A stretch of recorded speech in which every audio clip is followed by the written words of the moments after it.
Como sabem, o Sérgio Sousa Pinto criou o momento Hillary Clinton em Portugal, criando os seus próprios deplorables, que são os atrasados mentais, que são o eleitorado, que considera que o Partido Socialista é mais perigoso para Portugal, ou mais prejudicial para Portugal, do que o Partido Chega, e Sérgio Sousa Pinto chamou as pessoas que pensam isso de atrasados mentais.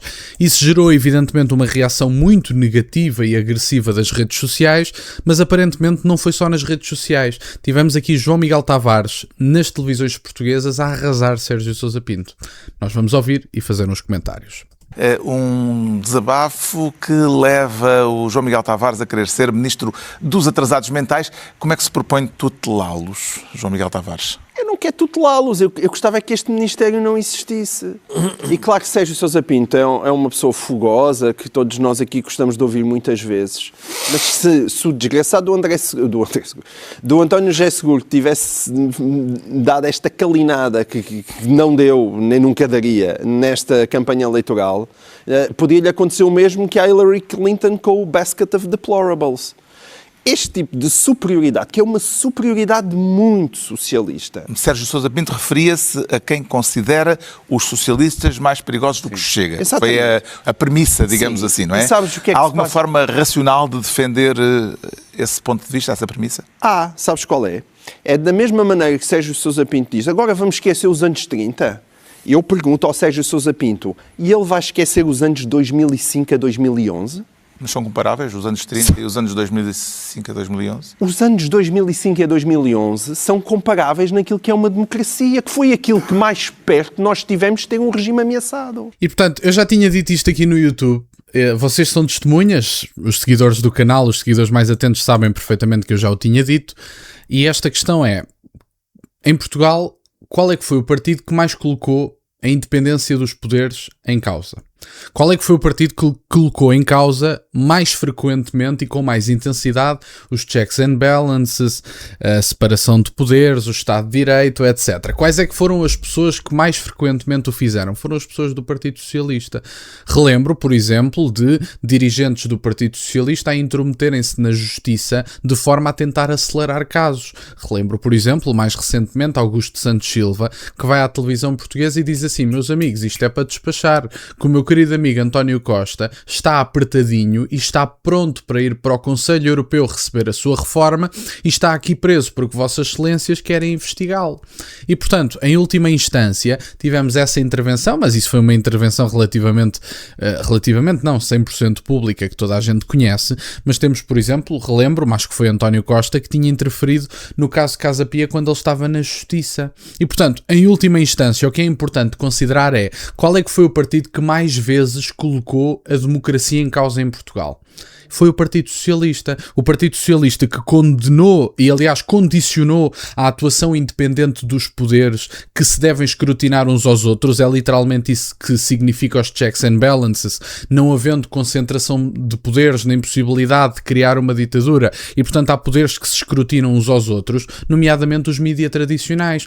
Os mídia tradicionais que sempre estiveram na mão da política em Portugal.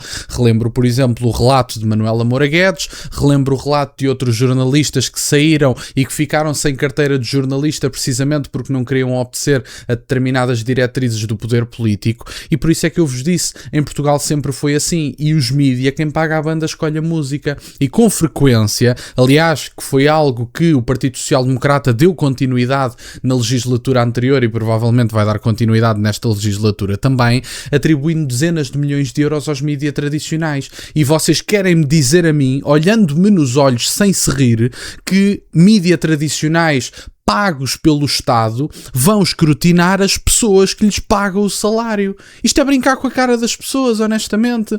Os checks and balances é suposto garantir a independência dos mais variados órgãos e do escrutínio entre si. É suposto que os mídia tradicionais escrutinem a atividade do governo, dos ministros, escrutinem a possibilidade de haver ilegalidades cometidas pelos ministros ou questões menos éticas que podem não ser ilegais, mas que são menos éticas e o povo deve saber delas para votar em conformidade. E, portanto, desde a independência de poderes a quantidade de corrupção e da descredibilização das instituições que o Partido Socialista trouxe a Portugal, e agora andam a considerar que há partidos novos que nunca governaram que andam a maltratar a democracia, a desrespeitar os checks and balances, a separação de poderes, e que andam a colocar em causa o Estado de Direito. Isso foi o que o Partido Socialista fez.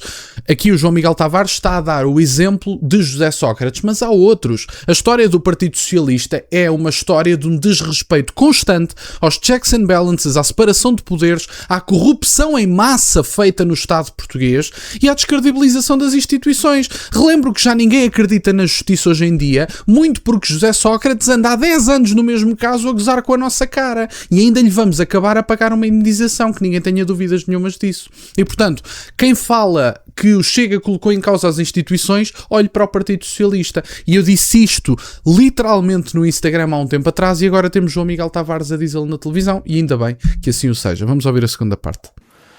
Toda a gente continua a fazer um arte espantado. Mais perto não direi. Tivemos ali... Na nossa democracia? Eu tenho 465. Sim, é verdade. Depois da democracia estabilizada, tens razão. Depois do 25 de novembro de 1975, sim, okay, a maior ameaça ao regime foi 2005, 2011. Vamos compará-los com os anos 30. Quais anos 30? Os anos 30... do século XX? Os anos 30 do século XX, do nazi de Itália, com certeza. Com certeza que não. Mas nos anos 30 também não existia nem PS, nem André Ventura, nem coisa nenhuma. Ele está-lhe a ir para trás para os anos 30 porque lhe dá jeito. A mim o que me interessa é, em 2005 e 2011, em que Sérgio Sousa Pinto teve responsabilidades políticas? Onde é que está a reflexão histórica sobre esse assunto? Onde é que está a reflexão histórica de Sérgio Sousa Pinto sobre 2005 a 2011? Esfregar na cara das pessoas com os anos 30 e dizer que não se percebe que estes atrasados mentais que acham que o Chega é mais perigoso do que o PS. O PS teve uma atitude miserável que atacou as instituições, os grandes amigos de Sérgio Sousa Pinto, incluindo Sócrates, ou até Mário Soares. Mário Soares, que é um herói da nossa democracia, teve atitudes miseráveis naquela época. E quem é que fala sobre isso? Quem é que reflete sobre isso? Ninguém. Sim, ninguém faz aqui uma reflexão histórica do quão destruídas foram as instituições por parte do Partido Socialista. Ninguém faz essa reflexão. Ninguém quer saber. Essa é que é a verdade. O Partido Socialista, que passou toda a vida em democracia a fazer figuras e a destruir o país, como foi Mário Soares. Nem vou falar da descolonização, que acho que não vale a pena, mas apesar de tudo acho que foi um bom início de regime para se perceber o que é que vinha aí do Partido Socialista. É esta a grande figura de referência de Mário Soares, mas enfim, Deus me perdoe que ele já não está cá para se defender e portanto já nem vou falar de Mário Soares. Acho que já disse tudo o que tinha a dizer sobre Mário Soares. Vocês conhecem a minha opinião, tanto de Mário Soares como de Pinto Balsemão e de tantas outras figuras ligadas à maçonaria e outros grupos obscuros.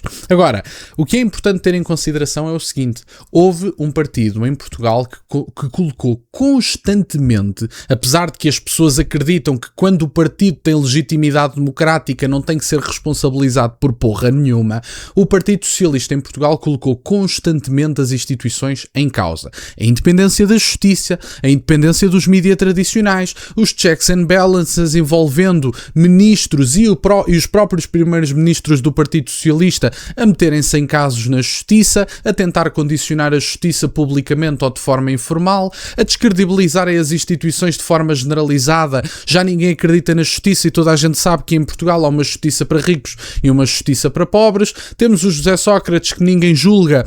Eu saí do ensino secundário, já estava ele a ser julgado. Hei de terminar o doutoramento, está ele a receber uma indenização do Estado. E portanto, se houve um partido que em Portugal colocou em causa a democracia, foi o Partido Socialista, mais pelas mãos de José Sócrates, mas o António Costa não ficou nada a dever a José Sócrates do ponto de vista de colocar as instituições em causa e de condicionar a própria justiça, que é coisa que ele não tem que fazer, porque no Estado de Direito que esta gente diz defender, a justiça deve ser independente, deve atuar de forma independente, não deve ser condicionada pelo poder político, e por isso é que eu defendo em última instância não só a questão da justiça de casos que são julgados, tanto da pessoa comum como de outras, não falo só da justiça, falo até, por exemplo, de instituições como o Tribunal Constitucional, que de maneira nenhuma tinham que ter nomeações políticas. Então, mas cabe na cabeça de alguém que um Tribunal Constitucional possa ter juízes nomeados por um Parlamento que tem uma maioria de um determinado partido e depois esse partido vai enviar diplomas para o TC avaliar?